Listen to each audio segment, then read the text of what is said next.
Hello, Braves fans. Back with you for a new episode of the 9521 Atlanta Baseball Podcast. I'm Jason. Got my host, Mike Simpson, with me to talk about the week that was for our Atlanta Braves, week 2, basically, of the 2026 season. And another successful week, and the Braves have survived that opening 13-game gauntlet that they had, 13 straight days without an off day. And they survived it, Mike. They went 8-5. I don't know that we could have asked for much more than that. No. Your thoughts on an 8-5 start with that 13 straight?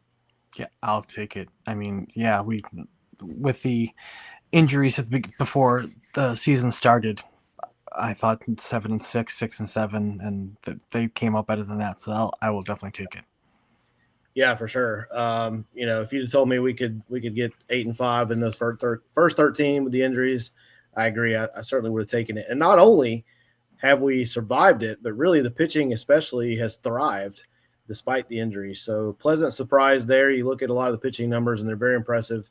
Great start, 8-5. And then they went ahead and finished it up with another series win. And the Braves coming into the series with the Marlins starting on Monday, the 13th. Are the only team in Major League Baseball to not have lost a series yet. Even the mighty Dodgers lost actually to the Cleveland team, lost a series that the Braves just beat 2-1. So we'll get to that series.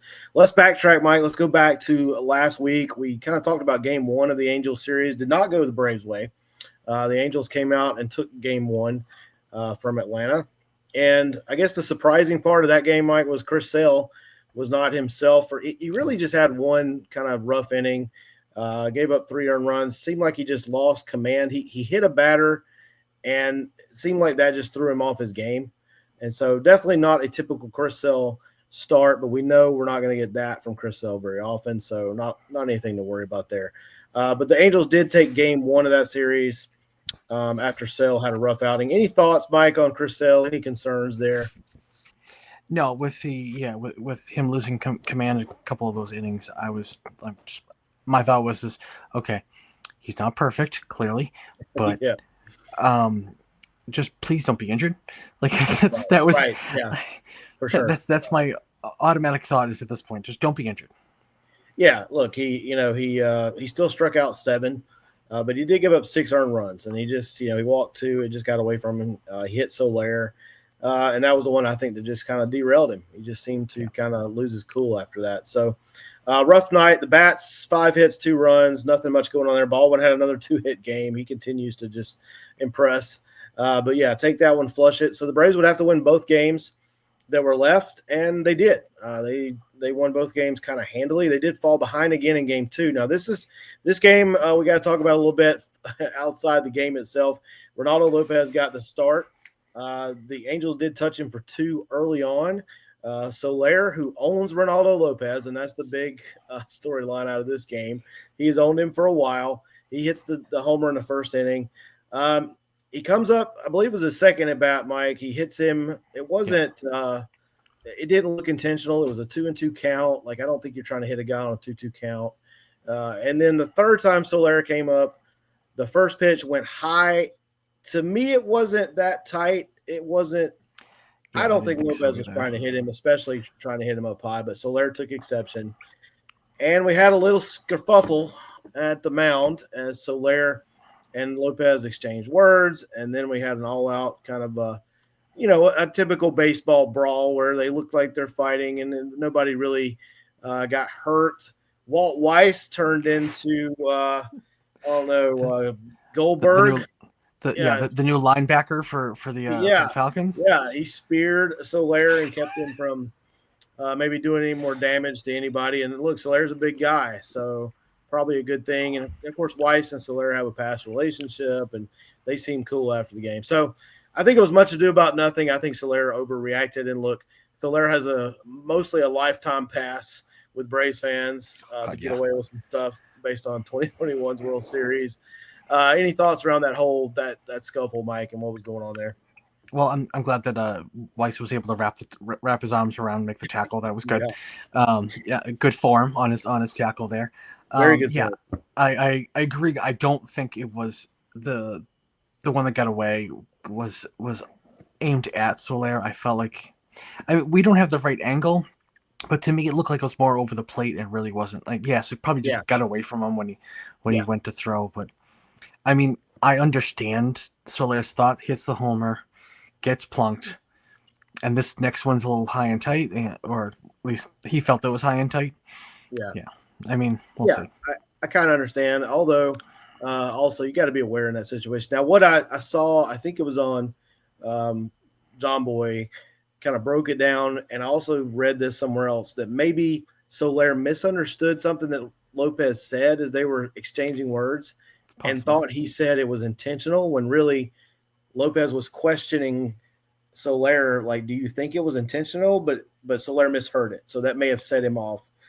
Regardless, it's over, and I don't, we don't play the Angels again, so I don't think that'll be a big deal. Pretty sure if the Braves did make the World Series, we won't be seeing the Angels in the I World doubt it. Series.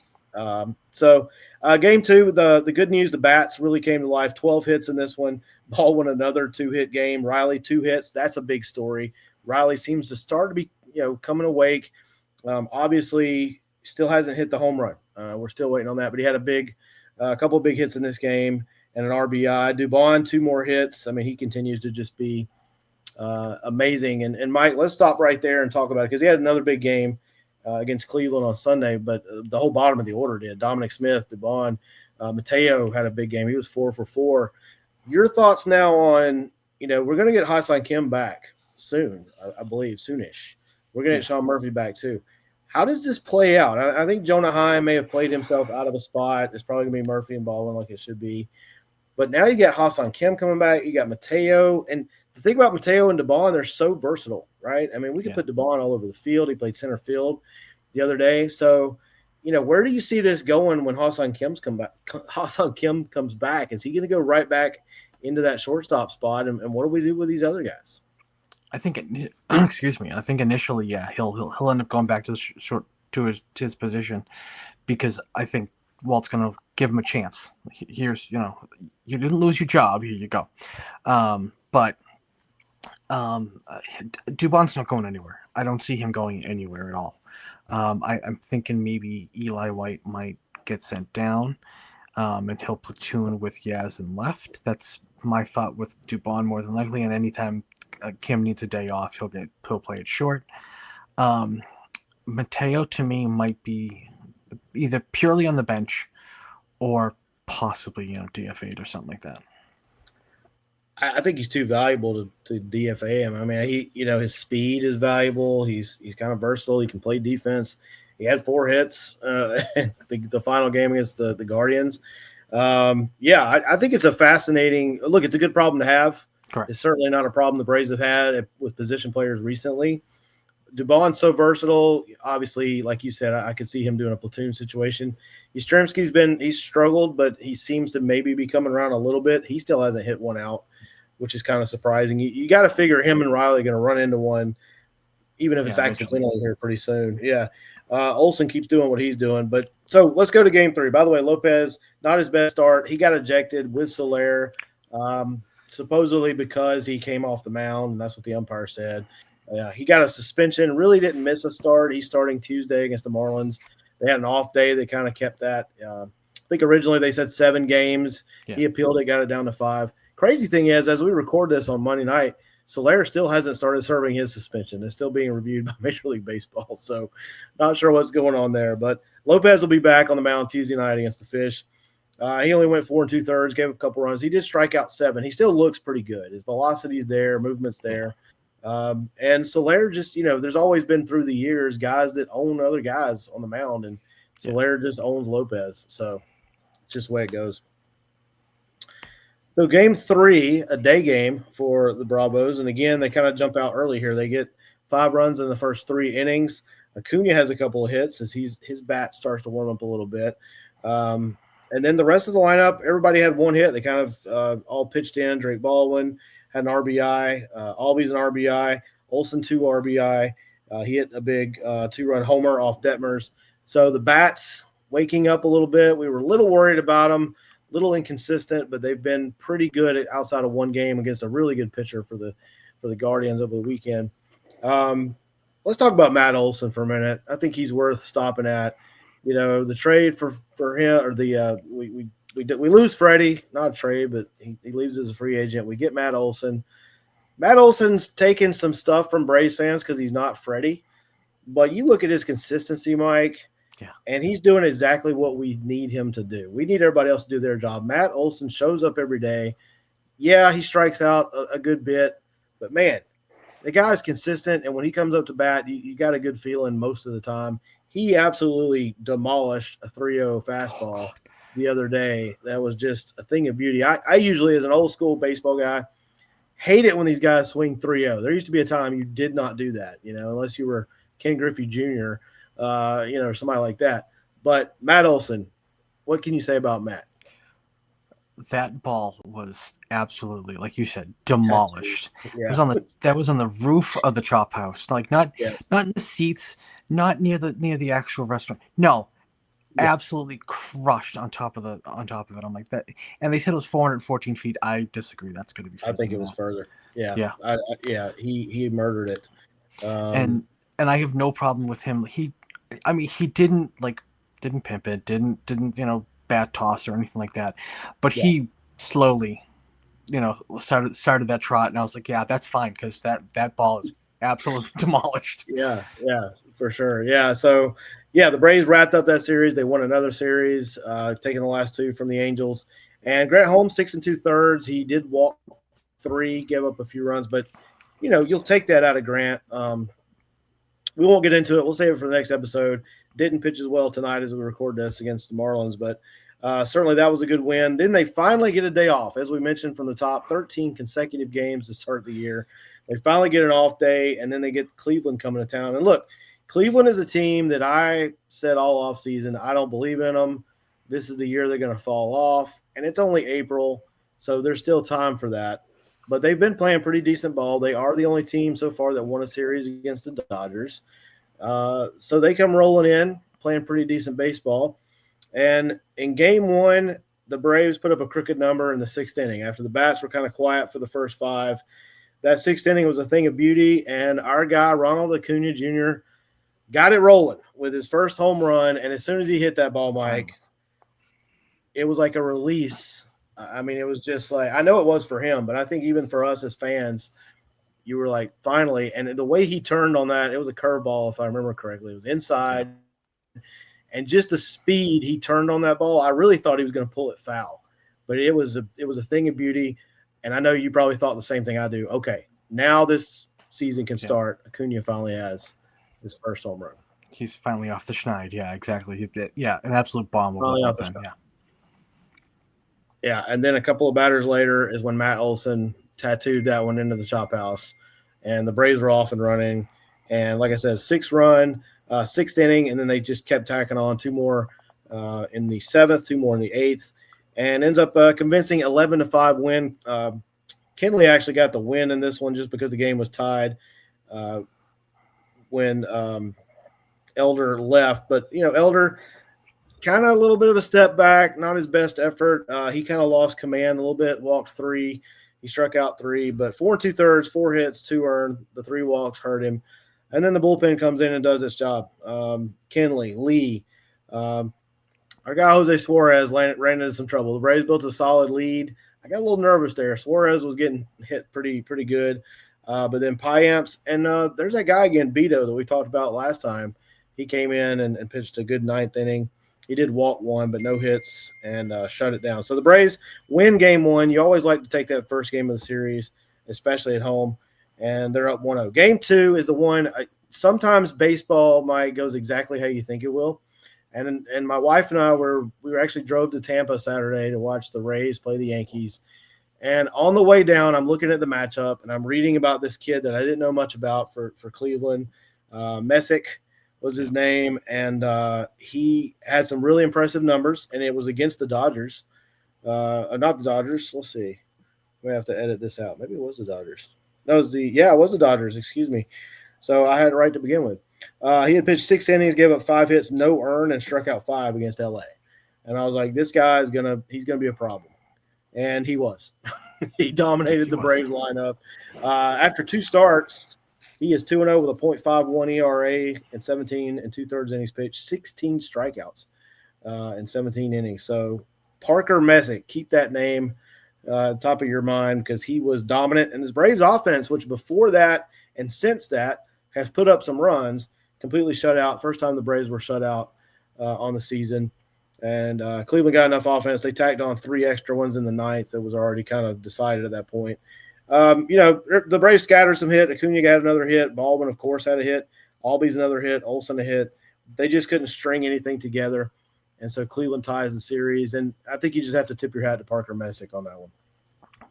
Yeah, no, he silenced our lineup completely. Like there was no real scoring threats at all. So yeah, sometimes you just run into that with a guy, and certainly that was his night. Martin Perez started the game. He has since been DFA'd. We'll talk about that in a second, but he didn't pitch poorly. He pitched 5 innings, two hits, 1 earned. He did walk 3. The walks keep coming up with our starters, a little bit worrisome. That's what gets them in trouble. Gave up 1 homer, but overall, you'll take that. You got another 2 2/3 innings, by the way, out of Beto. Now, he did get tapped a little bit. He gave up 3 earned runs over that. But sometimes in a game like that, you just need somebody that can eat some innings, and Beto's done that for the Braves. So Perez was DFA'd after this game, and I saw a lot of people like, why didn't we DFA Jose Suarez instead? He was much worse than Perez. Sometimes it has to do with their contracts and their options, and I know Perez has no options. The feeling that I saw reading Twitter and various beat reporters, they kind of feel like Perez might clear waivers, and the Braves are just going to re-sign him and put him back in the minors as depth. So we'll see, but sometimes people need to understand it's not about performance as much as contract situation. I think that's what we had going with Perez there. Yeah, no, yeah. I mean, people were saying the same thing about Fuentes. Like I told you, he will be back up. I can almost guarantee he'll be back up very soon. But very soon. It's all it's all about the contract. It's all about the years. Yeah, there's a lot more than just how they perform. Yeah, he'll be back soon. And look, J.R. Ritchie's making a case down there as well to get himself a start. So we may see both of them over the next month, depending on what else happens. Strider's due to come back. He's going to start a rehab assignment here soon. Sean Murphy's starting his rehab assignment in Rome. I believe it's this weekend coming up. So a lot of reinforcements coming for a Braves team that's already playing pretty good baseball. Look, it's interesting, Mike. We'll stop here before we talk about that amazingly fun game on Sunday Night Baseball on NBC. If you look at the standings, there's a lot of 8-8, 8-7, 9-6. The Dodgers, of course, have separated themselves a little bit, and, we would expect that. And then the Braves are in double digits, and I believe the only other team in double digits coming into Monday night was San Diego. Pittsburgh has joined their ranks tonight after they beat up on the Nationals. But then you got 9-7, 8-7, 8-7, 6-9, 6-9, 9-7, 9-7. Not a lot of separation. Now we're only the second weekend, but it seems like typically we may have more teams that are maybe separating themselves. Are we in a situation here, Mike, with the MLB where there's just a lot of parity? I mean, you look at the Mets right now are last in NL East, and they're 7-9, and I still think the Mets can be a pretty good team. So what do you think about where we're at with all these kind of 500 records? Yeah, no, I mean, there's a lot of parity. I mean, I don't mind seeing the Mets down in last place. I have zero problems with that. Me neither, obviously. Exactly. I mean, even Colorado 6-10, which yeah. I mean, that is the 4 games under, but that's really not that big. That a huge margin there. Yeah, the Dodgers definitely have separated themselves at 11-4, but everyone else, everyone's kind of hovering around 500. Yeah, it makes for fun baseball, honestly. I mean, you got the Twins, who a lot of people thought would be the worst team, including myself, in baseball, maybe worse than the White Sox. And again, it's April 13th as we record this, so there's still a lot of time for that to happen. But right now they're 9-7. They're hitting the ball. They're pitching. They got a +8 run differential, so nothing too great to write home about there. But nevertheless, this is kind of fun to see this. And you got like Boston 6-9, the Blue Jays, defending American League champs, are 6-9. The Yankees are on a skid coming in tonight. They lost 5 in a row. They got swept by the Rays. I think it's fun when baseball is like this, unpredictable, and you really don't know what you're going to get. So I've kind of enjoyed it. And we'll see if we know it's not going to last. Somebody's going to No. separate themselves eventually. But right now, it makes for fun. So in the NL East, before we wrap up the series with Cleveland, the Mets are on the bottom. The Phillies were scuffling as well. They lost a series to the Diamondbacks over the weekend. And the Nats went to Milwaukee and swept the Brewers. So they're 7-9. And, of course, the Marlins, they've been playing pretty good ball. They're 8-8 coming into the start of the series with the Braves. It's not looking good for our Bravos on this Monday night. Yeah, those Marlins are beating the hell out of us. Beating the brakes off the Braves right now. So, man, it could get interesting. The Phillies had a big win tonight against the Cubs, but they were kind of scuffling. They needed that one. The NL East is still, to me, wide open. Look, the Nats are – I don't think they're for real. They're going to take a step back. The Marlins may hang around in this thing. I may have underestimated the Marlins. I really may have. And I hate to say that because I may have to end up buying Nick Arno a jersey if they finish above the Braves. But I still think our Braves are going to be in good shape. Any thoughts on those Marlins as we get ready for that? Then I want to go back and really focus on that Cleveland game on Sunday night. Yeah, I wouldn't be shocked if this is a 4-team race in our division. And I could definitely see them sitting around at least 500 and maybe possibly sneaking into the playoffs. Hopefully it's not at our expense, but hopefully not. Hopefully it's at the Phillies or Mets or both expense. Look, they're a young team. I'm watching them tonight. Scrappy. They hit the ball the other way. They take the extra base. They find the open hole in the infield and go after it. It's the type of baseball that, frankly, I grew up watching. Tony Gwynn type baseball is what I call it. Find the empty spot and hit it there. And they were doing a lot of that tonight against our pitching staff. Let's talk about Sunday night baseball. First of all, and I want to talk about this on the RAB podcast coming up too, but I think NBC is doing a really good job with Sunday night baseball. The broadcast is a better quality than what we were getting from ESPN at the end. ESPN used to be a really good with Joe Miller and Joe Morgan. Just amazing. That was the time that you wanted to watch Sunday night baseball. Lately, it has not been that at all. So it's good to see NBC, I thought, and I've seen a lot of positive comments on social media. A lot of fun to watch that. And you know what? I feel like, too, and I don't have numbers to back this up, Mike. It feels like when our Braves are on national television, they don't always perform that well. It was nice to see the Braves come out and just obliterate somebody on national TV. A lot of people watching, wearing the new uniforms. We'll talk about that in a minute, too. Did you get to watch this game, Mike? I know your schedule. Unfortunately, I did not. I mean, I think I caught maybe an inning or two, but I didn't. I know I didn't get to see most of it at all. Unfortunately, yeah, it was a lot of fun. It was 9-0 before Cleveland knew what hit them, and the Braves just kept tacking on and hits. Look, like I mentioned earlier, Mateo 4 for 4 with an RBI, 2 runs scored. Dubon 3 for 4, 2 RBI, 2 runs scored. Dominic Smith 1 for 2, 2 RBI, he had a 2-run homer.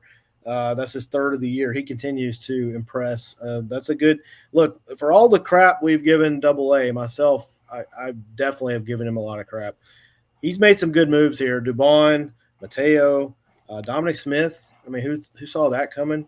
Olsen had 2 more hits. Acuna had 2 more hits. The only guy that was hitless in the starting lineup was Baldwin. So that's good, though. That means the rest of the lineup was picking him up. And someone else is actually hitting as opposed to just him. Yeah. And, of course, Chris Sale bounced back after the rough start against the Angels. Still not vintage Sale, but this is, quote-unquote, a not vintage start for Chris Sale. 6 innings, 8 hits. He scattered those 8 hits. 1 earned run, walked 1, struck out 6. The earned run was a home run. So that's pretty darn good. Yeah. He still looks like he's just slightly off. It's only April. I'm sure he's still rounding himself into shape.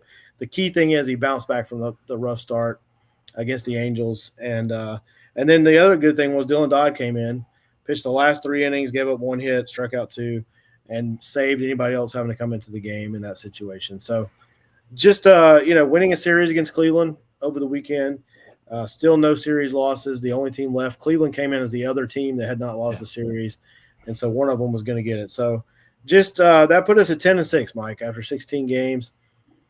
Just give us your thoughts overall on this 10-6 start, how you see this team performing, and, is what we're seeing real? Can this be sustained? Where are we at?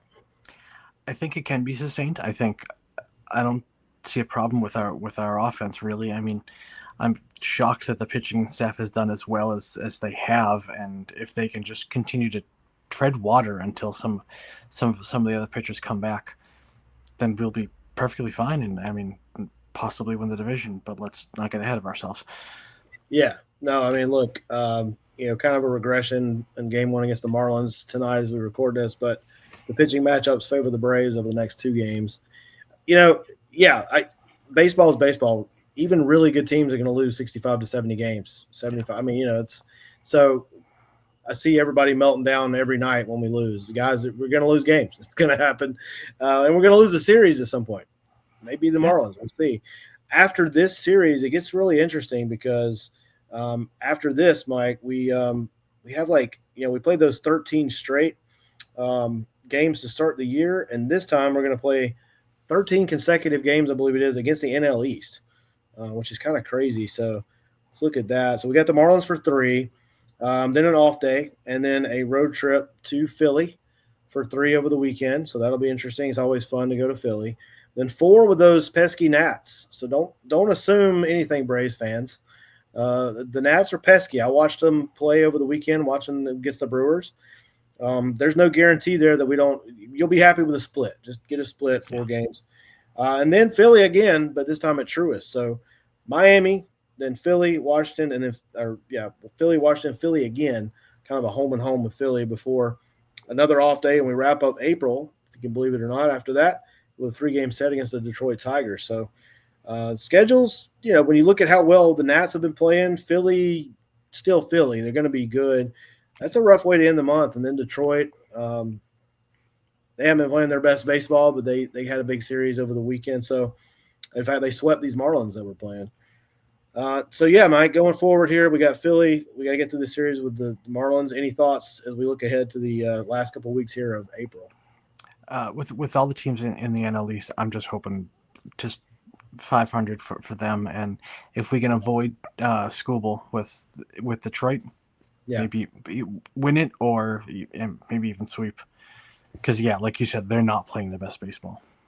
Yeah, if I'm doing quick math, I think we got 15 games left. Look, if we go 8-7, 9-6 would be great. I'd be pretty happy with that the rest of the way.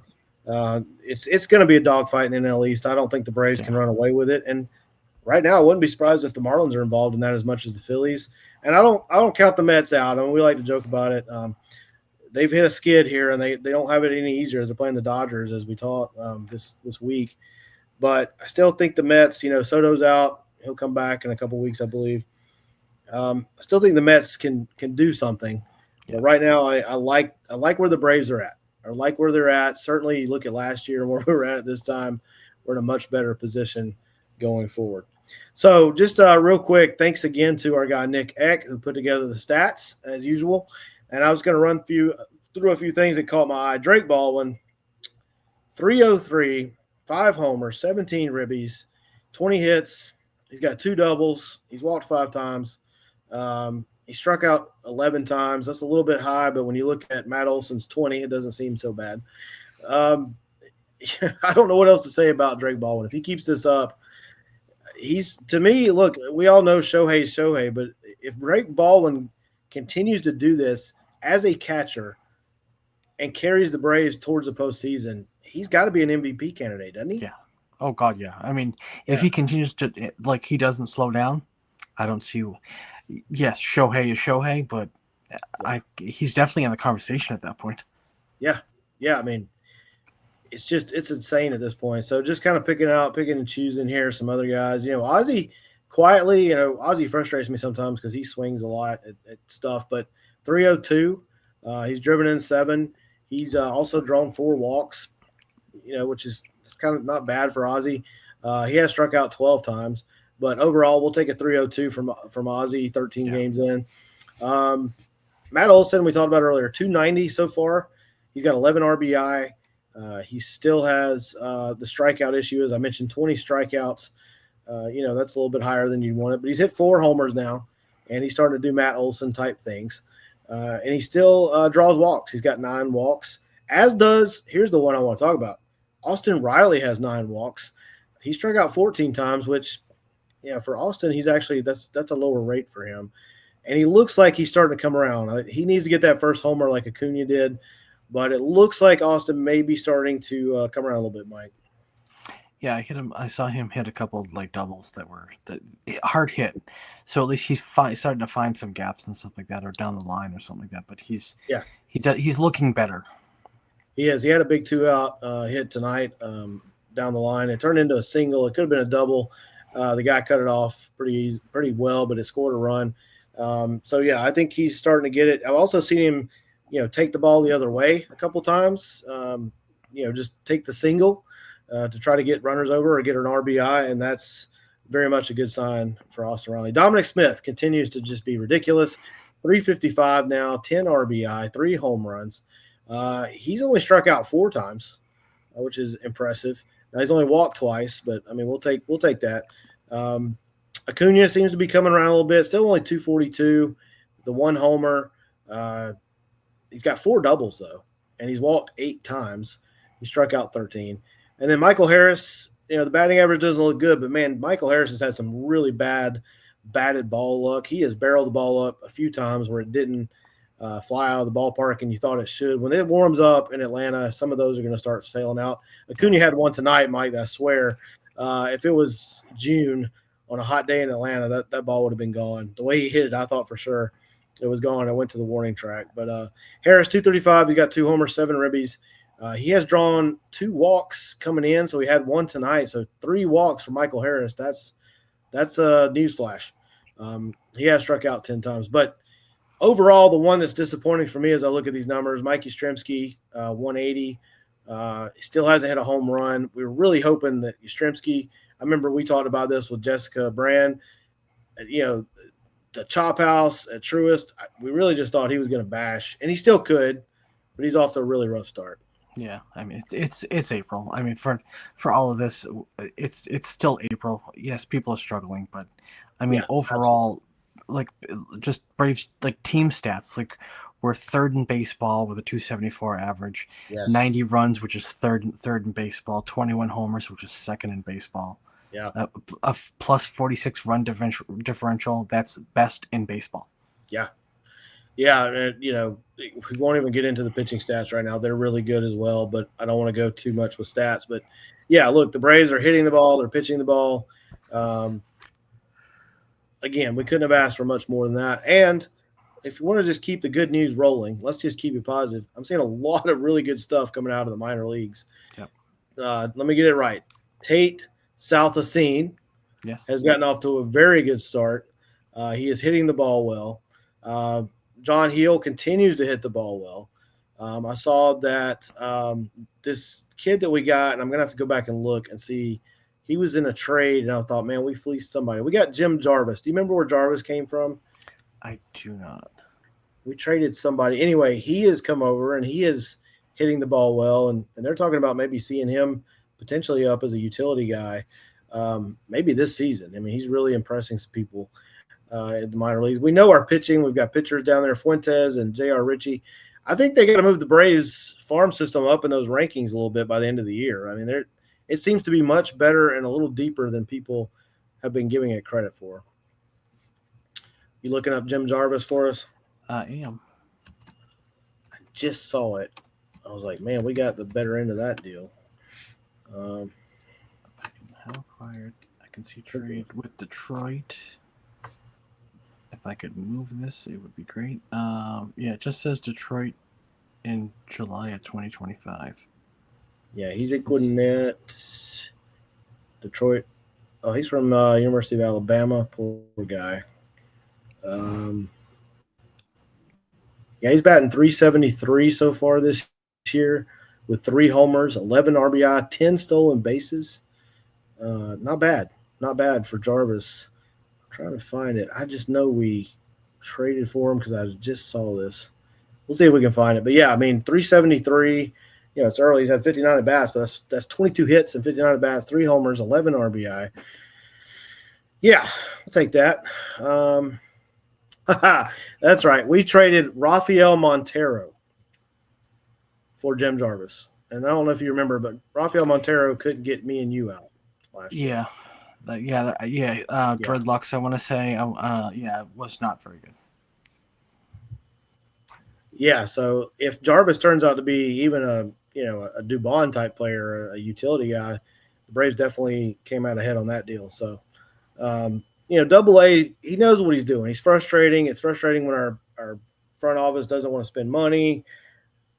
I do think it's time to make a move on Aaron Bummer. We can save that for next week, but he had another bad outing tonight as we talk here. So, Mike, any other thoughts on the week that was 4-2 since we talked last? Now, looks like we'll be 10-7 after this Marlins game. Hopefully, it'll go better the rest of the series. But any final thoughts on kind of where we're at now? I like where we're at, and I mean, like I said, if we can at least go 500 with our games against the NL East, I think we'll be fine. Yeah. I mean, keep your head above water, and then get the reinforcements back. Look, if Sean Murphy comes back and he's bashing, or even if he's okay, and you got him and Baldwin in the lineup at the same time, DH and catching. That's the other thing about Baldwin too, Mike, that a lot of great hitting catchers have probably not had the luxury of being able to DH, right? I mean, Johnny Bench didn't get to DH, right? Mike Piazza was in the National League his whole career, I believe. So, Baldwin, in the heat of those Atlanta summers and the humidity, he's going to have a big advantage with a guy like Sean Murphy, assuming our guy Sean can stay healthy. Baldwin can get some rest. And to me, that's a huge difference for a guy that, if he does remain in the MVP conversation, as you get into those dog days, he's not having to put on the tools of ignorance every day and squat and get all that on his bones and his knees. And that has to wear on a guy, especially playing in a place like Atlanta. But Drake Baldwin is an absolute, I don't remember hearing that much about Drake as he was coming up. He came out of nowhere. I heard more about Langoliers before when he was still in there, and then same thing with Contreras. I heard more about them, heard nothing about Drake Baldwin until we traded those two away, and he ended up being, I kind of think Drake was going to be another Chadwick Trump, and no offense to Trump, he's not exactly Drake. So pleasant surprise, another rookie of the year, and maybe an MVP candidate. So we'll start to wrap this up. Another good week. We're already 2 weeks here. We do ask all of our followers, please tell your family and your friends.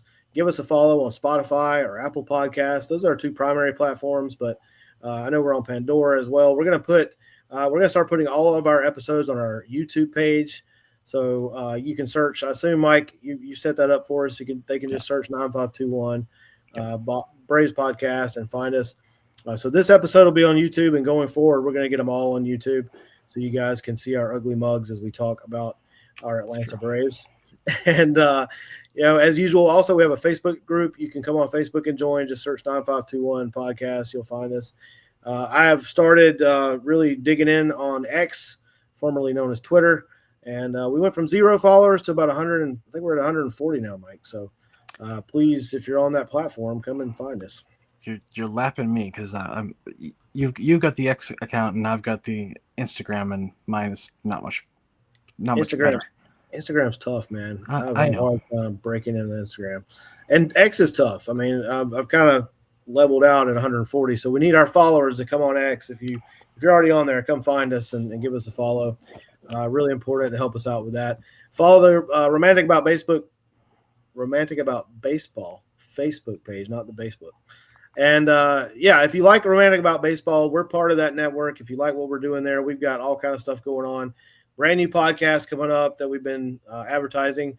My wife and I, both of us big Braves fans, so it won't be Braves centered, I promise. If you're not a Braves fan, which if you're listening to this, you should be. But we're going to try to keep it as neutral as possible.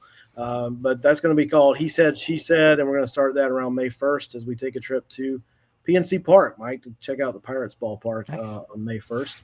That's supposed to be one of the most beautiful ones that's out there. It looks like it. I mean, every picture you see, it just looks amazing, and people say it is. Yeah. And we may kick it off a day earlier, because the day before that is the final game of the Tiger series with the Braves at Truist, and we're going to hit that game. It's a day game, so we're going to hit that game and then stay overnight and get to the airport early Friday to go to PNC Park. And then the end of May, we're going to watch the Bravos play at Fenway Park against the Red Sox. So we'll be up your way, Mike, May 25th through the 28th, I believe it is, Memorial Day, right around that Monday, Tuesday, Wednesday. So if you want to try to meet up, I'll buy you a non-alcoholic beverage or an alcoholic beverage, whatever you prefer. It'd be non-alcoholic because I don't drink that often. So okay. I didn't want to assume anything. So that's all right. Very good.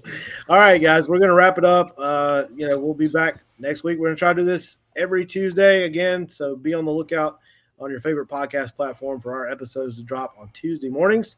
And hopefully it'll be another good week, Mike, for our Atlanta Braves. In the meantime, everybody, we'll see you at the ballpark, and go Braves.